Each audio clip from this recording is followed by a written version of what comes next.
ও এইভাবে। এটা আপনি কি করলেন? আপনি আমাকে ফেলে দিলেন কেন?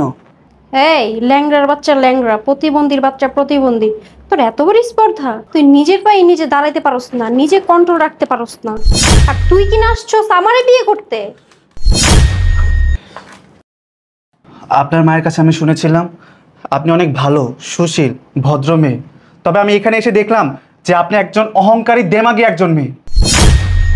আমি তোর স্পর্ধা দেখে না অবাক হয়ে যাচ্ছি। আমার মা বলছে বিধায় তুই ল্যাংড়াতে ল্যাংড়াতে আমাকে বিয়ে করতে চলে আসছস, হ্যাঁ? তুই তো বিয়ে করবি তোর লেভেলের একজনকে, আমার সাথে কি তোরা যায় নাকি? ল্যাংড়ার বাচ্চা প্রতিবন্ধী কোথাকার চলে আসছে আমাকে বিয়ে করতে। দেখুন, আপনি কিন্তু রীতিমতো আমাকে অপমান করেই যাচ্ছেন। এই ছোট লোকের বাচ্চা, তোর কি মান আছে যে তোর অপমান করব? হ্যাঁ, মাসে 1 লাখ টাকা ইনকাম করে তুই ভাবলি কিভাবে যে আমি তোকে বিয়ে করব? হ্যাঁ, আপনার মেয়ে যা ইচ্ছা তাই বলে আমাকে অপমান করছে। শুধু তাই না, আমাকে ধাক্কা মেরে ফেলেও দিয়েছিল। কি বলতেছে এগুলা ভাবনা? যা বলছে ঠিকই বলছে। মা, তুমি আমার জন্য এমন একটা পাত্র দেখছো যে কিনা নিজের কন্ট্রোলই রাখতে পারে না, হ্যাঁ? আর সে কিনা আমাকে বিয়ে করে আমাকে কন্ট্রোলে রাখবে? তার ল্যাংড়া প্রতিবন্ধী। আয় মা, আসসালামু আলাইকুম। বস। ওয়ালাইকুম সালাম বাবাজি। বাবাজি, এই আমার মেয়ে ভাবনা। ও আচ্ছা।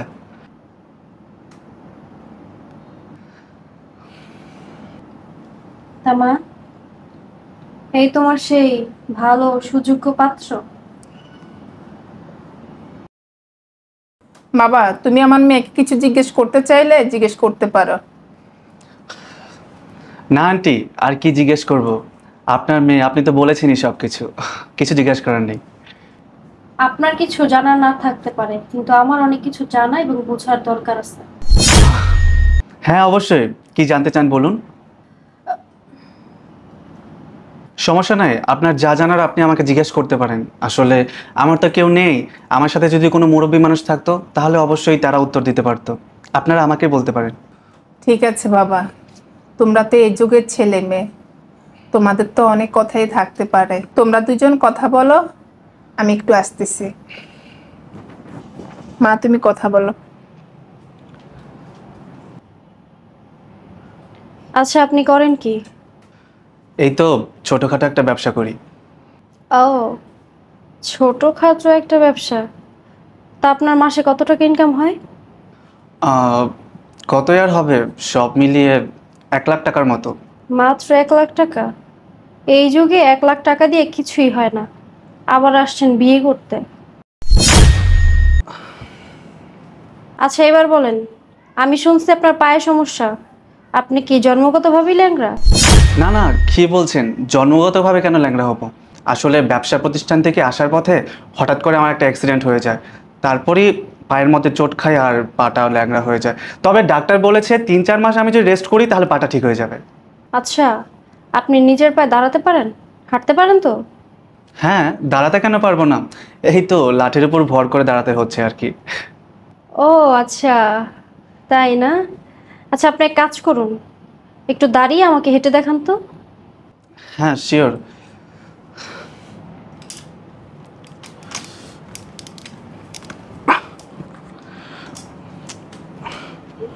একটু হেঁটে দেখান। ও এইভাবে। এটা আপনি কি করলেন? আপনি আমাকে ফেলে দিলেন কেন? এই ল্যাংড়ার বাচ্চা ল্যাংড়া, প্রতিবন্ধীর বাচ্চা প্রতিবন্ধী, তোর এত বড় স্পর্ধা! তুই নিজের পায়ে নিজে দাঁড়াইতে পারস না, নিজে কন্ট্রোল রাখতে পারস না, আর তুই কি না আসছস আমারে বিয়ে করতে?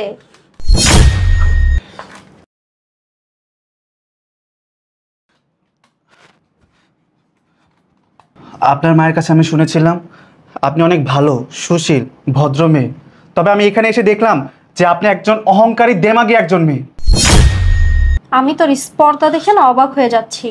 আমার মা বলছে বিধায় তুই ল্যাংড়াতে ল্যাংড়াতে আমাকে বিয়ে করতে চলে আসছস, হ্যাঁ? তুই তো বিয়ে করবি তোর লেভেলের একজনকে, তোর মতো প্রতিবন্ধী একজনকে। তুই কি আমাকে বিয়ে করতে পারবি? হ্যাঁ, আমাদের টাকা সম্পত্তির অভাব নাই, আমি বিয়ে করলে না ওই রকম একজন ছেলেকে বিয়ে করব। আমার সাথে কি তোরা যায় নাকি? ল্যাংড়ার বাচ্চা প্রতিবন্ধী কোথাকার চলে আসছে আমাকে বিয়ে করতে। দেখুন, আপনি কিন্তু রীতিমতো আমাকে অপমান করেই যাচ্ছেন। এই ছোট লোকের বাচ্চা, তোর কি মান আছে যে তোর অপমান করব? হ্যাঁ, মাসে 1 লাখ টাকা ইনকাম করে তুই ভাবলি কিভাবে যে আমি তোকে বিয়ে করব? হ্যাঁ, তবে তুই চিন্তা করিস না, যেহেতু তুই আমাদের বাসায় বিয়ে করার জন্য চলেই আসছস, তোর জন্য না একটা পাত্রী আমার দেখা আছে। ওয়েট কর। নেহা, আয় নেহা। জি ম্যাডাম। তোর পাত্রী দেখ তো কেমন লাগে। কি বলেন ম্যাডাম এগুলো? তোর জন্য পাত্র দেখছি, তোকে বিয়ে করতে আসছে, দেখ না কেমন লাগে, তোর পছন্দ হয়েছে কিনা বল। কি বলেন? কি বলি আবার কি, মাসে 1 লাখ টাকা ইনকাম করে। ব্যাস, আপনি অনেক কথা বলছেন, তখন থেকে আপনি যা নয় তাই বলে যাচ্ছেন। শুনেন, আমি এখানে এসেছিলাম শুধুমাত্র আপনার মায়ের কথায়। হ্যাঁ, আমার ইনকাম কম থাকতে পারে, আমার পায়ের সমস্যা থাকতে পারে, কিন্তু আমার না আত্মসম্মান বোধ আছে। কি ব্যাপার, কি হয়েছে এখানে? উনি কি বলবেন, আমি বলছি কি হয়েছে। এখানে আসার পরে থেকে আপনার মেয়ে যা ইচ্ছা তাই বলে আমাকে অপমান করছে। শুধু তাই না, আমাকে ধাক্কা মেরে ফেলেও দিয়েছিল। কি বলতেছে এগুলা ভাবনা? যা বলছে ঠিকই বলছে। মা, তুমি আমার জন্য এমন একটা পাত্র দেখছো যে কিনা নিজের কন্ট্রোলই রাখতে পারে না। হ্যাঁ, আর সে কিনা আমাকে বিয়ে করে আমাকে কন্ট্রোলে রাখবে। একটা ল্যাংড়া প্রতিবন্ধী। শোনো মা, তোমাকে সাফ সাফ করে আমি বলে দিতেছি, এরকম একটা প্রতিবন্ধীকে না আমি বিয়ে করতে পারবো না। ভাবনা, তুমি কিন্তু ভুল করতেছো। আমি ভুল করতেছি না মা, শেষ পর্যন্ত তুমি আমার জন্য একটা ল্যাংড়া খুঁজে নিয়ে আসছো।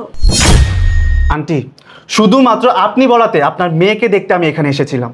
তবে আপনার মেয়ে আমাকে যেভাবে অপমান করেছে সেটা আমি সারা জীবনেও ভুলবো না।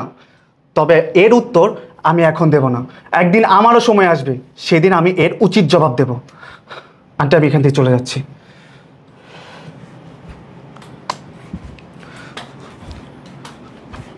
মা, তোমার রুচি এত নিচে নেমে গেছে। হ্যাঁ, আমাদের টাকা পয়সা অর্থ সম্পত্তি কিসের অভাব আছে যে তুমি আমার জন্য এরকম একটা ছেলেকে খুঁজে নিয়ে আসছো যে কিনা মাসে মাত্র 1 লাখ টাকা ইনকাম, বাড়ি নেই গাড়ি নেই কোনো কিচ্ছু নাই, তার উপর থেকে আবার ল্যাংড়া। ছেলেটা কিন্তু অনেক ভালো ছিল। তোমার ভালো তোমার কাছেই রাখো। শোন নেহা, আমার মেয়েটার জন্য ভালো একটা পাত্র এনেছিলাম, আমার মেয়েটা তো বুঝলো না, ওকে অপমান করলো। ছেলেরা তো সারা জীবন ল্যাংড়া থাকবে না, আমার মেয়েটা তো বুঝলো না। আর তুই তো আমার বাসা অনেক দিন ধরে কাজ করস, তুই ছেলেটাকে বিয়ে করবি? আন্টি, আমার তো মা বাবা কেউ নাই, আর আমি ছোটবেলা থেকে আপনাদের বাসায় কাজ করি। আপনি আমার গার্জিয়ান, আমার গুরুজন। আপনি যে সিদ্ধান্ত নেবেন তাতে আমি খুশি।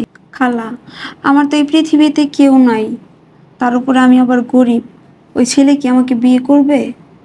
ছেলেটা অনেক ভালো, আমি বুঝিয়ে বললে ছেলেটা রাজি হবে। আচ্ছা ঠিক আছে, আপনি যা মনে করেন তাই করেন। শোন মা, আমার কোনো কিছুই ভালো লাগতেছে না। কালকে দিনের ভিতরে যদি ব্যাংকের লোন 20 লাখ টাকা পরিশোধ না করতে পারি, আমাদের বাড়িঘর সব নিলামে উঠবে। 20 লাখ টাকা? আচ্ছা মা, তুমি কোনো টেনশন করো না, আমার একটা পরিচিত লোক আছে, 20 লাখ টাকাই তো। ওরে কল দিলে যদি বলি 20 লাখ টাকা দিতে, নিশ্চয়ই দিব। তাহলে কল দিয়ে দেখ। দাঁড়াও, কল দিতেছি, তুমি টেনশন করে না বুঝছো। মাত্র 20 লাখই তো, ওরে বললে আরো বেশি দিব। দেখ না।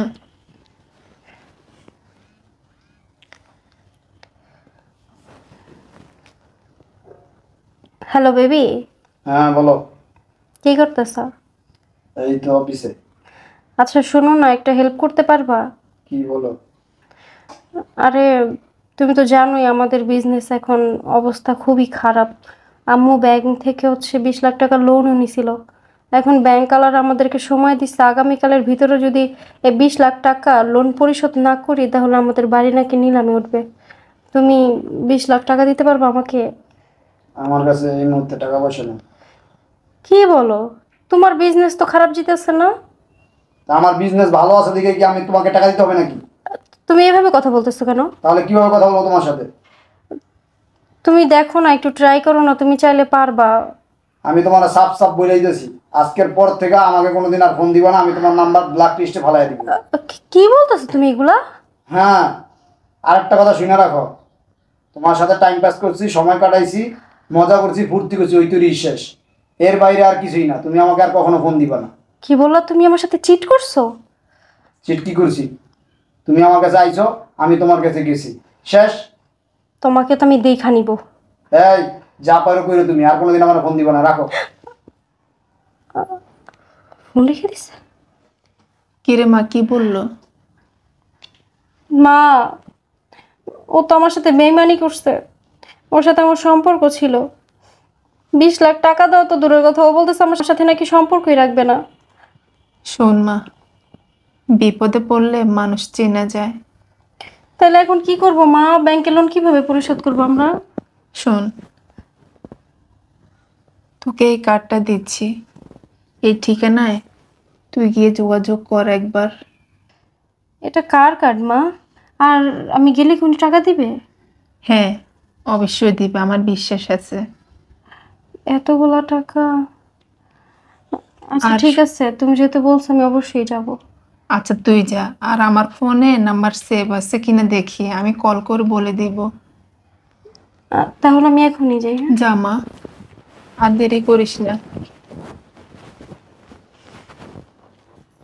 আসবো স্যার। হ্যাঁ আসুন।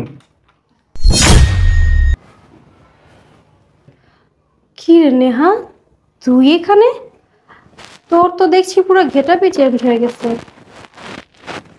আর আপনাকে মেবি আমি কোথাও দেখছি। আমি বলে দিচ্ছি ম্যাডাম, ওকে আপনি কোথায় দেখেছেন? মনে পড়ে একদিন ও আপনাকে বিয়ে করবে বলে বিয়ের প্রস্তাব নিয়ে আপনাদের বাসায় গিয়েছিল। হ্যাঁ, আর আপনি ওই দিন আমাকে চরম অপমান করে আপনার বাসা থেকে বের করে দিয়েছিলেন, মনে আছে? আর আপনি আমার অফিসে কি করছেন? এটা আপনার অফিস? আমি জানতাম না আসলে। আম্মু পাঠাইছে আপনার কার্ড দিয়ে আমাকে আপনার কাছে। ও আচ্ছা আচ্ছা, আপনার মা পাঠিয়েছেন। ঠিক আছে, ভিতরে আসুন। তা ম্যাডাম, এত বছর পরে কি মনে করে আপনি আমার হাজবেন্ডের কাছে আসলেন? কি? তোর হাজবেন্ড মানে? হ্যাঁ, ওই আমার হাজবেন্ড। বাকিটা আমি বলছি। মনে পড়ে সেদিন তুমি আমাকে চরম অপমান করে আমাকে রিজেক্ট করে তোমার বাড়িতে বের করে দিয়েছিলে? আর তুমি এটাও বলেছিলে আমি নাকি তোমার যোগ্য না। তুমি তোমার বাসার কাজের মেয়েকে ডেকে বলেছিলে আমি নাকি ওর যোগ্য, ওকে যেন বিয়ে করি। হ্যাঁ, আমি ওকেই বিয়ে করেছি। থাক সেসব কথা, অহংকার পতনের মূল। সেদিন আমার ইনকাম 1 লাখ টাকা ছিল, আর এখন আমার মাসে ইনকাম 1 কোটি টাকার উপরে। আর আমার এই সফলতার পিছনে মূল চাবিকাঠি হলো আমার স্ত্রী। ও যদি আমাকে সাপোর্ট না করতো তাহলে আমি এই 3 বছরে এই পজিশনে আসতে পারতাম না। হ্যাঁ, আপনি ঠিকই বলছেন। অহংকার পতনের মূল। আমার এত অহংকার ছিল যে অহংকারের মাটিতে পা পড়তো না। আর সেই আমির আজকে মাত্র 20 লাখ টাকার জন্য আপনার কাছে আসতে হয়েছে। 20 লাখ টাকার জন্য এসেছেন মানে? বুঝলাম না। কেন? আপনি কিছু জানেন না? আম্মুর তো আপনাকে কল দেওয়ার কথা ছিল, কল দেয়নি? কই না তো, আন্টি তো আমাকে কল দেয়নি। ও হয়তো আম্মু ভুলে গেছে। আমাদের অবস্থা অনেক খারাপ। আম্মুর বিজনেসটা ডুবে গেছে। লোন নেওয়া আছে ব্যাংক থেকে 50 লাখ টাকা। ব্যাংক আমাদেরকে আগামীকাল পর্যন্ত সময় দিছে। বলছে আগামীকালের মধ্যে যদি আমরা 20 লাখ টাকা পরিশোধ করতে না পারি তাহলে আমাদের বাড়িটা নিলামে তুলবে তারা।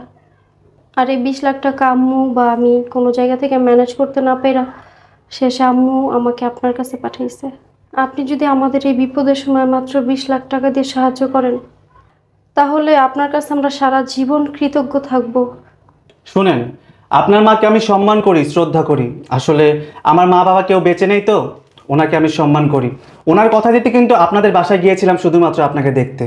তবে যাই হোক, আপনাকে তো বিয়ে করতে পারলাম না। ঠিক আছে, যেহেতু আপনার মা আপনাকে পাঠিয়েছে, আপনাদের এখন বিপদ, ঠিক আছে, আপনাদের বিপদে আমি সাহায্য করব। এক কাজ করুন, আপনারা যে ব্যাংক থেকে লোন নিয়েছেন সেই ব্যাংকের ম্যানেজারের নাম্বারটা আমাকে দিন। তারপর আর আপনাদের চিন্তা করতে হবে না, যা করার আমি করে দেব। ঠিক আছে, এই যে ব্যাংকের ম্যানেজারের নাম্বার। নাম্বারটা তুলে রাখো তো। আপনার এই ঋণ কিভাবে যে শোধ করব তা জানি না। শুনুন, ব্যাংকের কর্মকর্তারা আপনাদেরকে 1 বছরের মধ্যে ডিস্টার্ব করবে না। আপনারা আস্তে আস্তে এই টাকাটা শোধ করে দেবেন। তবে হ্যাঁ, আমি যে টাকাটা আপনাদেরকে দিয়েছি, আপনাদের ব্যবসা প্রতিষ্ঠানের অবস্থা যদি আগের মতো হয়ে যায় তাহলে আমাকে আস্তে আস্তে সেই টাকাটা পরিশোধ করে দেবেন। আচ্ছা ঠিক আছে, আপনি আমাদেরকে অনেক বড় একটা বিপদের হাত থেকে বাঁচাইছেন। শুনেন একটা কথা বলি, অহংকার পতনের মূল। টাকা পয়সা না চিরস্থায়ী না। আমার স্ত্রী নেহা এক সময় আপনাদের বাসায় কাজ করত, আর এখন দেখেন ও আমার স্ত্রী, ও আমার পাশে। ভাগ্য ওকে কোথায় নিয়ে এসেছে। আজ ওর জায়গায় এই অবস্থানে আপনার থাকার কথা ছিল, হয়তো তাহলে আজকে আপনাদের এই দিনটা দেখতে হতো না। আপনি ঠিকই বলছেন। আমি বা আমার মতো অনেকেই আছে যারা মানুষের বর্তমান অবস্থান দেখে মানুষকে বিচার করে। আমরা কখনো ভাবিই না যে মানুষটাকে আমরা বর্তমান অবস্থান থেকে বিচার করছি, আগামীতে বা ভবিষ্যতে গিয়ে সেই মানুষটা তো ঘুরে দাঁড়াইতে পারে, তার পজিশন তো ভালো হইতে পারে। এটা আমরা কখনো চিন্তা করি না। আসলে বলুন তো, আমরা অহংকারে অন্ধ হয়ে যাই। হয়তো উপরওয়ালা আপনার সাথে আমার বিয়েটা লেখে নেই, সেজন্যই হয়তো হয় নাই।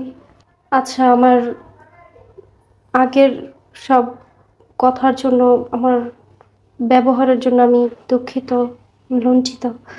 পারলে মাফ করে দিবেন, আমি আসি। এক কাজ করো, আন্টির নাম্বার একটা ফোন দাও তো, আন্টির সাথে একটু কথা বলি।